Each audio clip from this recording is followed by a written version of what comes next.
moving ahead to our last panel discussion of today's conference on emerging technology. The last topic is again very interesting. It is on ensuring knowledge and empowerment through effective e-governance. And for this, we have our eminent panelist here. And I would like to call upon Shri Nand Kishor ji, Special Secretary, Department of Cooperative, MD, VEGFED, Director, Horticulture-cum-Mission Director, Directorate of Horticulture, Government of Bihar. Please give him a big round of applause. I would also like to call upon Dr. Diva Mishra, Education Department, Madhya Pradesh.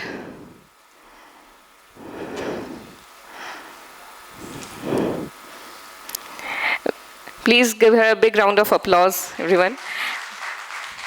This I would also like to call upon Srimati Awantika Varma ji, Team Leader, State Electronics and IT Department, Government of Madhya Pradesh.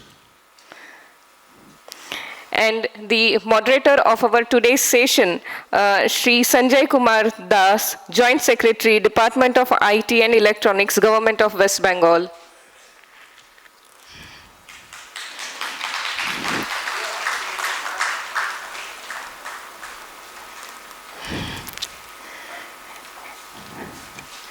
Thank you so much, sir. Over to you, Shri Sanjay Kumar Das. The day actually started with promise because when I was talking, everybody was here. So right now, as the day progressed and the whole thing, yes, sir. Yes. We have Shri Vinay Indraganti, partner Blue Cocoon Digital, on the stage today. Please give him a big round of applause, everyone. And this panel right now has been given the, very tough challenge to hold on everybody who is sitting. That means we have to have an engrossing discussion in order to keep whosoever we are seeing right now in front of us. So with that challenge, I would, thank every one of you to wait across the day to be a part of this panel, and it's my honor, sheer privilege to be moderating this session. I would start with Mr. Nand Kishor, who is the Special Secretary with the Department of Cooperative, his MD and Director, Horticulture-cum-Mission. Sir, in today's times when ChatGPT is actually disrupting, as in the earlier days the calculator would have disrupted, or subsequently when the electronic typewriter threatened the typewriters. All these things happening so fast, or Uber, or all the cabs, that means the call-on cabs. How would you like to see that knowledge being shared amongst or within the government, as well as shared with the people, or getting knowledge from the people to empower in return? That with your experience, how do you like to see the journey forward? Yeah, thank you. First of all, I'd like to thank organizer for inviting me. This is really a very interesting topic and very, you can say, emerging how e-governance is important. And you rightly said that how we can improve ourselves as a government, and how it should be more interactive with the people, and how information should be taken from the people and it should be disseminated.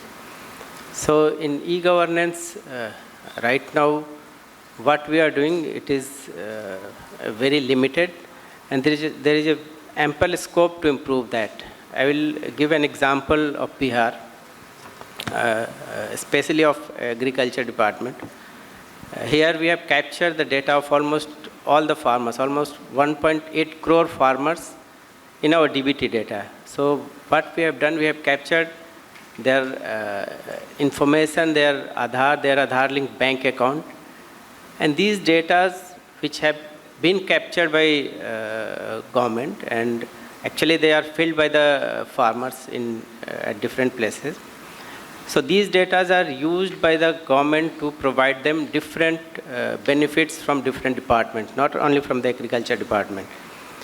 So, for example, if any farmer, they have to get benefit of government scheme, they have this data, they have to apply that, they have to, this unique number of DBT, and then only he will get benefited. So what is happening if we want to launch any program, any, you can say scheme we are launching, we know how many farmers are there related with which activities, and accordingly it is helpful for us to making decisions also.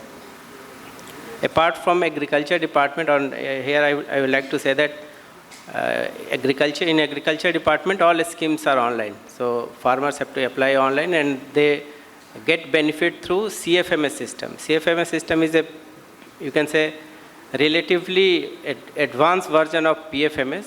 In PFMS, there is a bank account, and through bank account, money goes to beneficiary account. In CFMS system, beneficiary gets benefit directly through the treasury. So there is no bank account. From government treasury, it directly goes to the beneficiary account. So this we are following, and this data is used by other departments also. Like in Cooperative, I am a special secretary. Here we are providing assistance to the farmers in the form of Fasal Sahayata Yojana. It's you can say insurance scheme. In most of the states, insurance scheme, Pradhan Mantri insurance scheme is functional, but in Bihar, we are not doing that. We have Fasal Sahayata Yojana. Here, farmers do not pay any, you can say, penny for that. There is no premium. And if productivity is less than a certain benchmark, then they are getting benefit. And this data is used for that. If we have to provide any information to the farmers, any specific group of farmers, we can say send bulk SMS to them. So this is how we are doing that, and such e-governance activity, which one example I gave, is really useful in the coming year in all the sectors. Yeah. So just one additional point, that is there any feedback mechanism into the system? That means when you are using the farmers' data, that you are taking some additional information based upon their usage and what they want from the system in return, so that that feedback is integrated into the system for better delivery. That means, is there any feedback system for the betterment of the delivery system? For that, this platform we are not using, but we are right now working on digital farming system. In this digital farming system, we have this is already in pipeline. And in this digital farming system, we are not only providing advisory to the farmers, but even we are capturing their advice, their suggestions, and that will be recorded, and that can be used for perceptive development. Yeah. So that is in pipeline, and probably next year, because we have launched, in next financial year, we are going to launch Krishi Roadmap, 4th Krishi Roadmap, and one of the major you can say, activity of 4th Krishi Roadmap is that digital farming system. Thank you so much. Coming to Dr. Mishra, Madam, you are with Education Department. No, yeah. You are with Education Department. Just a while ago, a commissioner in the higher education actually called me up and requested me, how can they integrate the entire gamut of students' data? That means the students' progression from coming into an Anganwadi Kendra, understanding the pre-schooling phase and going through that, then developing into the primary stage, going into secondary, taking the first public examination, then the second public examination, then the higher education, which is a learning by choice, not by mandate or by default.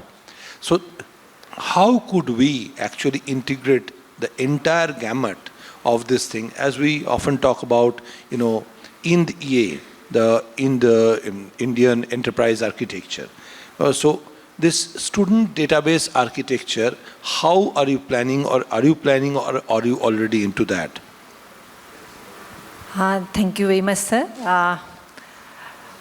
Actually, we are into higher education. So before starting, just would like to thank Elets and Government of West Bengal to giving us chance to express what we are doing in MP.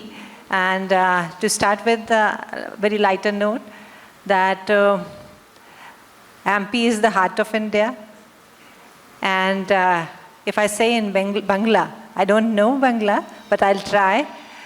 Madhya Pradesh, Bhartera Pranta Kendra, Kintu Khadera Diya Theke, Paschim Bengal, Bhartera Hridaya.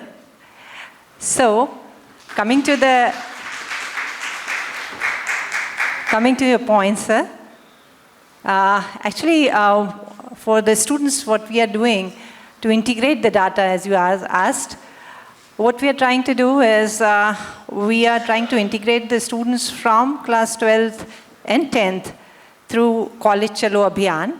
We are collecting the data. We are going to these schools which are in close proximity to the higher education institutions. We are collecting the data. We are mentoring them. We are sharing what we are doing in our higher education institution. And we are integrating that data, and we are using that data as a feedback data to re-engineer our process, like of online process, where we are, as you all know, that Madhya Pradesh population is 7.26 crore, and out of which 18.5 lakhs students are studying in higher education institution. We have 16 state university, 40 private universities, and 536 government colleges, 800 private colleges. And in all these institutions, to increase the access, equity, and quality, which are the cardinals of education, we need these data of students from the schools to increase the access. So we are doing two things, as I said. First, we're integrating that data through College Chalo Abhiyan, as well as we are promoting the online admission process, which is completely online, one single-click process. You can register, and then you can, the data is being fetched directly from the boards, so you just have to verify online the data. And we have done the MOUs with the boards, the school boards, so we don't have to, the student don't have to upload their certificates and all that. It's online fetched and verified, and they can simply pay online. So this is how we do the online process of admission. And we take online feedback as well. We were talking to Nand Kishor sir, and we take online feedback, and we re-engineer, remold our process according to that. Thank you. Thank you, ma'am. It's really exhilarating. I would like to share my small experience. I was with Higher Education Department for 3.5 years.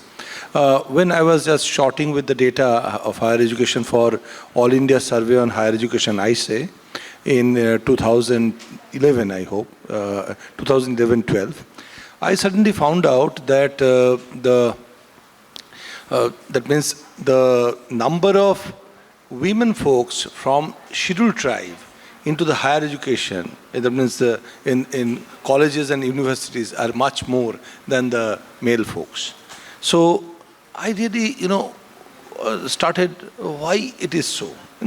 Overall, it does not feel like that, because in ST community, the male folks are actually engaged in earning their bread.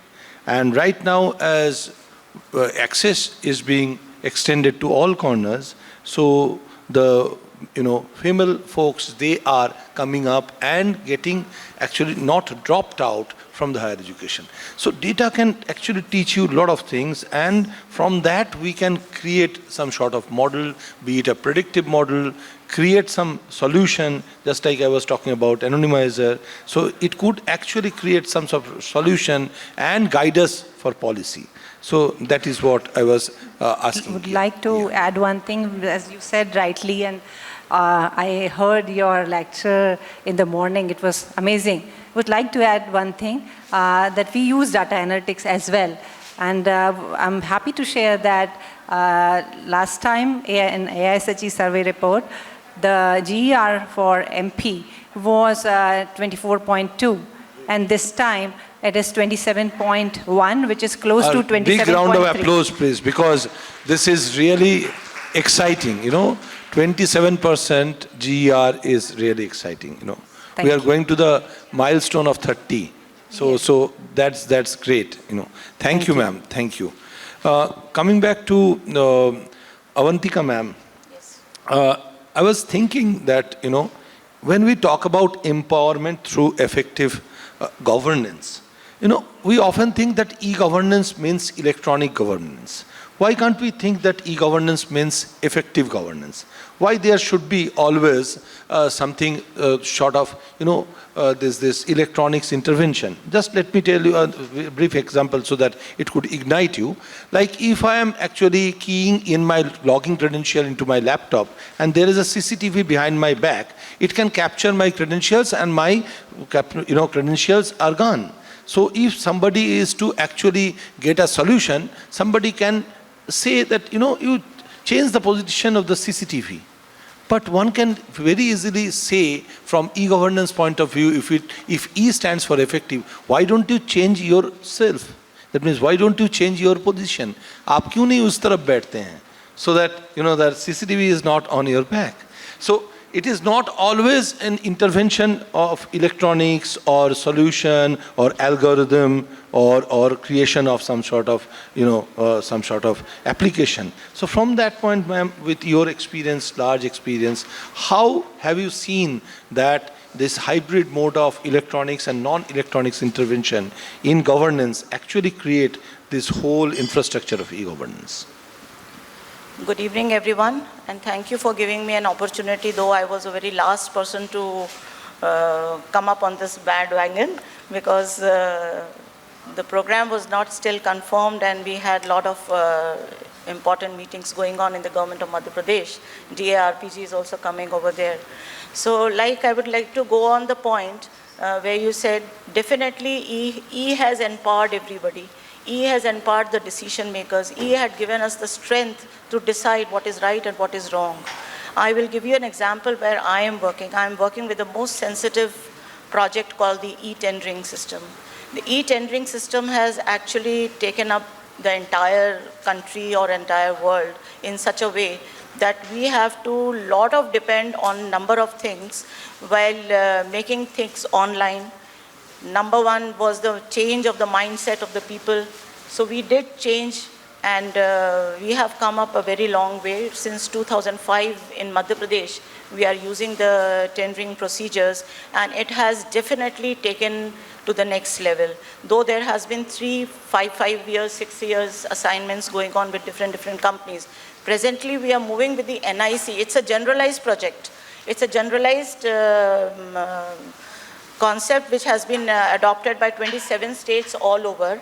But Madhya Pradesh, I am proud to say that Madhya Pradesh is one only state which has used the power of data analytics and given value addition points and services to the various departments. We have taken it to a very next level.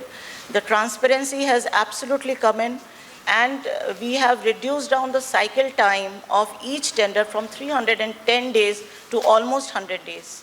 Against the target of 80,000 tenders in 3 years, we have completed almost 20 lakh tenders in the entire cycle of 4 years. And very proudly, I can say within 4 years of span of this particular impact what we have created, this is the 3rd award we are going to receive today, and we are very delighted about that. And definitely the governance model has taken and given a lot of power to the decision makers, how to mold their own project, how to understand what is their performance level, what is we have been able to reduce down the EMD deposit which used to be there, and bidders have been definitely benefited. They are the common citizens who are doing business with you, with the government. So they have been benefited to a great extent. So it is only the e-governance which has come out in a place where the departments are also not only benefiting, but also the citizens are benefiting out of it. So I think, and Madhya Pradesh is an early riser to the e-governance, and almost all the departments are doing excellently well here. And I have the representation of so many people here, you can understand that. Sure, thank you, ma'am. Really, this type of workshops, seminars, conferences give you the opportunity to understand where you stand and what are the best practices around. And this is a sort of audit for me, if you ask me, that by understanding it is an audit. Like as you have been saying, and you looked elated, that very pride in what you are doing is what we should always carry.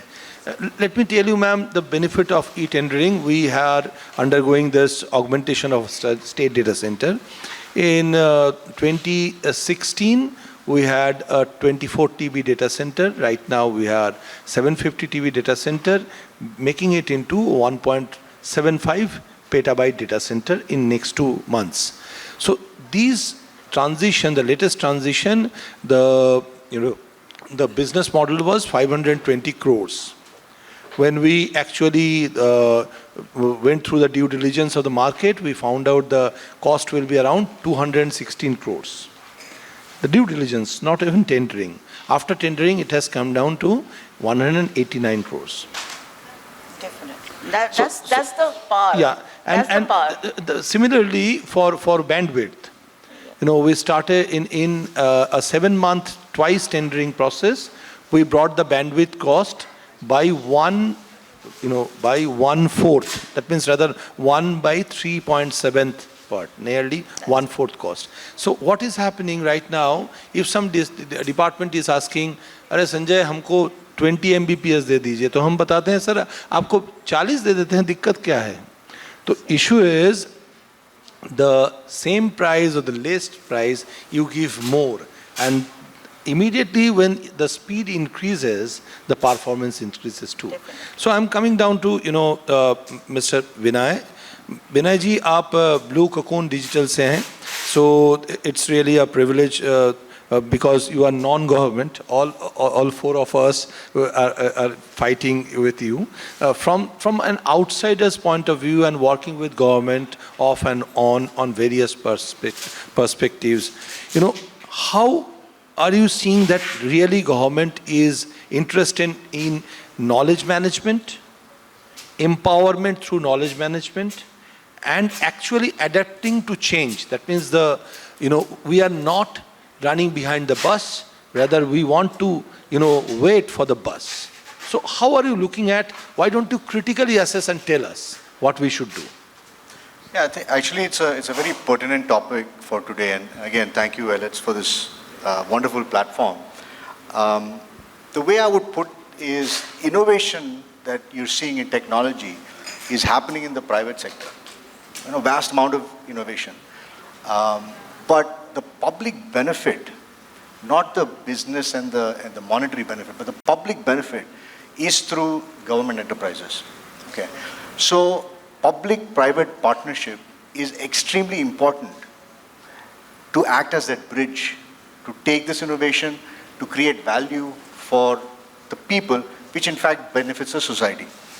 So I'll take an example which Nand Kishor ji talked about. Okay, he talked about digital farming, and this is an area where I'll touch upon all the things you talked about. One is creating a knowledge base. So knowledge base comes from where? It comes from the farms, comes from the farmers who are not educated enough to be able to totally leverage the digital technologies, but who can act as that bridge? We have government agencies, we have agriculture institutes, we have private institutions like the agrochemical industries, the insurance companies, the large food processors. So they are invested to ensure higher yield. The farmer is invested to ensure higher yield. The government is invested, okay? So it is a good way of bringing this public-private partnership. Companies like us are kind of emerging, where we are trying to see, act as that bridge between the public-private partnerships, right? So what are we trying to do is trying to create a digital farming platform. I'm really excited to know you have it in your pipeline. But this is what we've done. We've done this outside of India. We've done this, in the US, in Asian countries. But what we see, we're all Indians here, and I reside in Chicago. But what I'm seeing is the biggest benefactor of technology that in a social level can be really brought about here in India and through the agriculture. So knowledge that is available at the farm level can be digitized, can be stored, created value, and put back into the society through these partnerships. And I think this kind of a forum, I'm really glad I actually made the trip from there to here, because very few of these forums actually exist, at least that I have been part of. Maybe a couple of them in Washington. But here, this is a good forum for us to really interact. So these forums are critical to kind of give back into that scene. Thank you so much. You actually, I'm sorry, I'm trying to actually keep all of you awake. But I could not but, try and share a story, a real story. Like, I was block development officer. I started my life as one. So as a block development officer, I was there in Bardhaman, is a district of West Bengal. And there a bridge was being built, and thrice that bridge was washed away. The pillars were trying to be cast, and during the monsoon, those were washed away. So nobody could understand, 2 contractors went off, penalized, and all these things. So a life hack was needed, and the Jila Panchayat president asked us to find out the life hacks. My block Panchayat president, who is no more, he actually told me, BDO साहब आपका तो एक scooter है, हम उसमें सवेरे जाते हैं वहाँ जहाँ वो ब्रिज बन रही थी और वो धुल जाती है. तो हमने बोला चलिए. तो सवेरे हम गए और वहाँ देखा सवेरे जो कोई भी जो करने आते हैं along the river, you understand. So he was actually trying to see whosoever was coming to do that in the morning, that time that sanitation and all this call was not so prominent. So chalta tha. So I was really amazed that he was forcing me to see and find out. है ना, आप video होने के नाते तो आपके अंदर में भी एक तो वैसे घमंड तो रहती है, तो हमें भी उसमें तो क्या कर रहे हैं. So he found out the oldest amongst them, and we followed that man after he completed whatever he was there to do. So we followed that man, we went to a tea shop, we sat with that man, and my block panchayat president understood that as to why those pillars were getting washed away. Because there were swells, which in normal times when the river is not so flowy, so it was not visible. During monsoon, it was visible. So he talked to him and found out, and we actually placed, with the help of local people, pointers where swells were. Then we went to the district panchayat president and told him that, see, this is the. I was just a part. I was accompanying him. He did whatever I am telling you, and based upon his inputs, that means life hacks, that the bridge was rebuilt. Until today, you can go and find, you can just drive along. So, it is always a feedback mechanism which creates a value. Not that, when we were actually changing the entire this joint entrance examination system into the digitization, our current chief minister was early on in her tenure. She told a very simple thing. She told that the process that you are making, it should actually tilt towards the students, not towards the managers. That means you are making a system which is adaptive to you. That means you are getting benefit out of it. The students should. So, as time is short, I would ask once again a small question from you, the same question to all of you, starting with Madam, that what is it that you are seeing in the days to come that will actually change the entire gamut of governance in the state government or central government? What is that you are envisaging, or you are planning or dreaming that would completely, restructure or change the entire governance system? The same question for all four of you, please. I think, as you said, that feedback is very, very important, and grievance redressal is very, very important. Like if you have the feedback and if you address the grievances and problem, you can restructure your plan, and that is the better thing, the best thing to implement for the seamless implementation. Like in our state, we have external system like CM helpline system, but in our department, we internally have IGRC, which is internal grievance redressal cell. So we also address all the grievances related to our system, and we handle it at our level. And when there is no such kind of grievances and we have the good feedback from our citizens, so it's just like a T approach: transparent, as you said, effective, and accountable. So if we have this kind of mechanism, I think we can address all the problems, and it will be a seamless implementation of government policies. I will take over from ma'am, because both of us belong to Madhya Pradesh. So there is a very uprising thing which is coming up in Madhya Pradesh. There is a big bridge which has been built between the citizens and the bureaucracy and the politicians. It has, removed the partitions which used to be there long ago. People are more friendly, government is more friendly, politicians are more friendly, everybody is friendly, they are coming up with their problems and the problems are getting resolved. So the technology has definitely helped us, the openness and the acceptance by all each other. That is playing the biggest role in Madhya Pradesh, I can say that. Can I add one more thing, so, with your please, permission? No. We have I'll add to ma'am's this thing.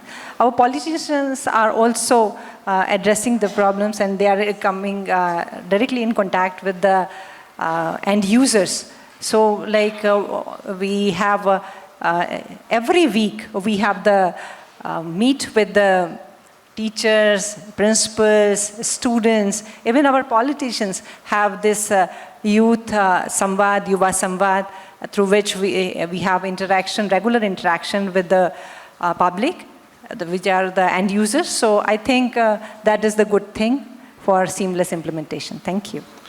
Nand Kishor Shah, आप कैसे देख रहे हैं क्या disruption आने वाली है? What is the disruption that you are looking at? E-governance, you talked about effective governance, and I think it's a smart governance. S stands for simple, M for moral value with moral values, A for accountable, ma'am already talked about, and R for responsive. Government should be responsive to that, and T is transparency. So e-governance will certainly lead to a smart governance, and here I think if in the future, what I see, these activities, these such developments which you are taking, which I am listening about the Madhya Pradesh government, and what actually we are doing in the Bihar, within that in coming year, the interface between public and government, which can be minimized and the hurdles can be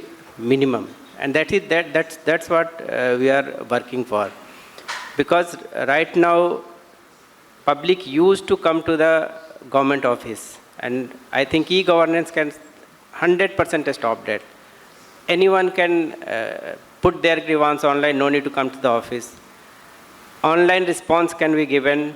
It can be monitored on which date the grievance has been raised, when it has been addressed. So e-governance is certainly in the future, if we will properly follow that, it will certainly improve the image of the government and will really serve for the people in the future. Lastly, I would request Mr. Vinay. Vinay ji, how would you like to see government react to the disruption that is just around the corner? Well, I'll give a little bit of a global perspective here. And firstly, I think we all should be proud that the perception that India is, was a IT services provider is now changing. And UPI, everybody's seen at Davos what's happened, what the kind of feedback we've gotten. We are now leading on the financial sector, with UPI. And not only that, with over 100 unicorns now being created in India, we are also leading in the product side. So what I see, the vision I see really is, when you talk about made in India, we typically think consume in India, made for India. But really, with the people that we have and the kind of work that we are doing, it is made in India, really made for the world. And UPI has shown a path. And the more products that we have, the vision that I have is, the more products that we have that we can build here, consume here, but act as a beacon and show around the world. I think that mindset has to come in. And we are at the cusp of it, I believe. The more success stories, the amazing success stories that I've heard here, through each of your departments, I think it has to be highlighted at the right level. I think G20 is a great opportunity for us to do that. We're doing it.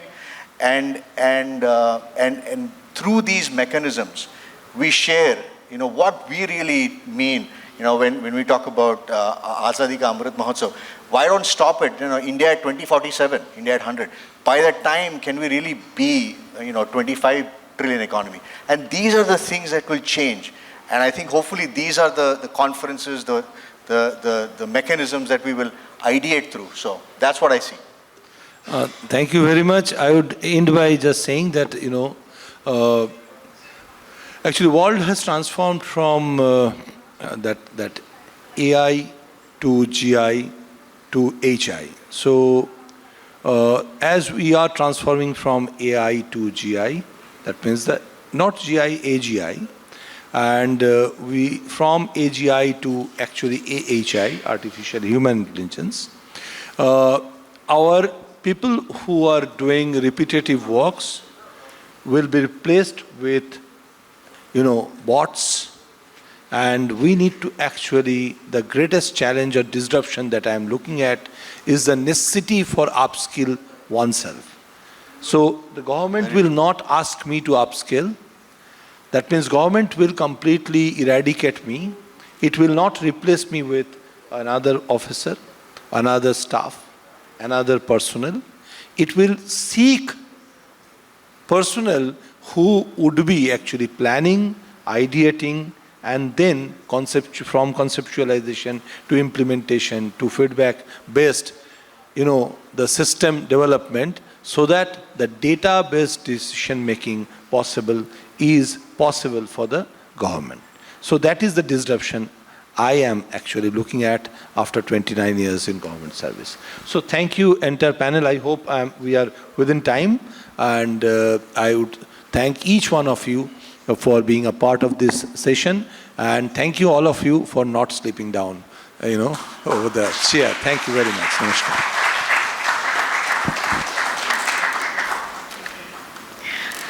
Thank you so much, all the panelists.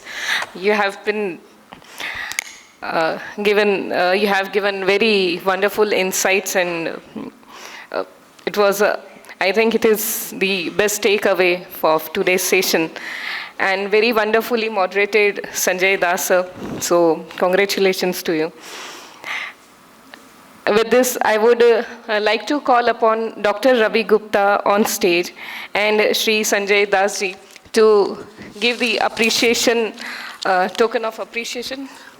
We are going to request Ranil Kumarji, MD of Webel, to join on the stage to give away a special moment of appreciation to our speakers. Thank you. Thank you. And we'll also felicitate all the speakers with the not only in India, but it is Asia's first and only magazine on e-governance.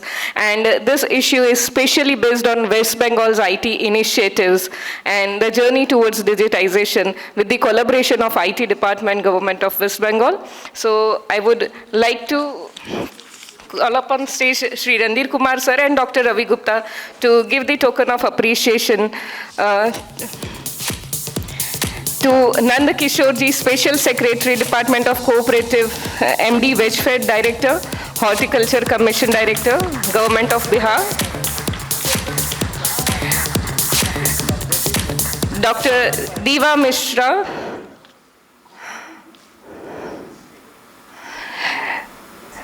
Dr. Diva Mishra, Education Department, Madhya Pradesh.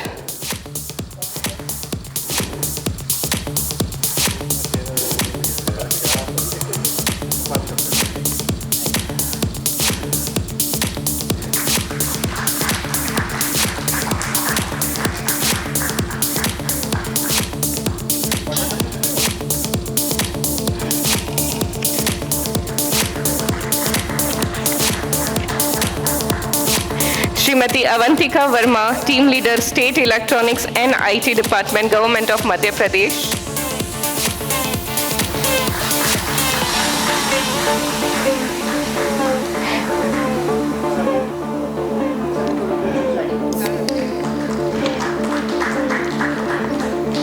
Shri Vinay Indraganti ji, Partner, Blue Cocoon Digital.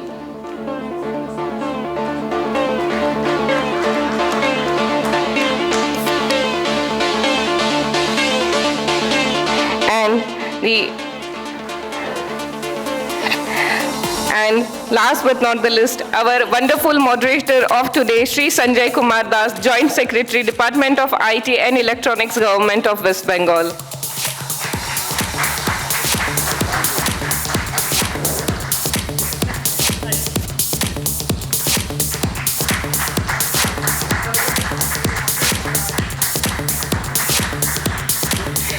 Can I request speakers to come forward so we can have a group photo with the magazine and in their hand?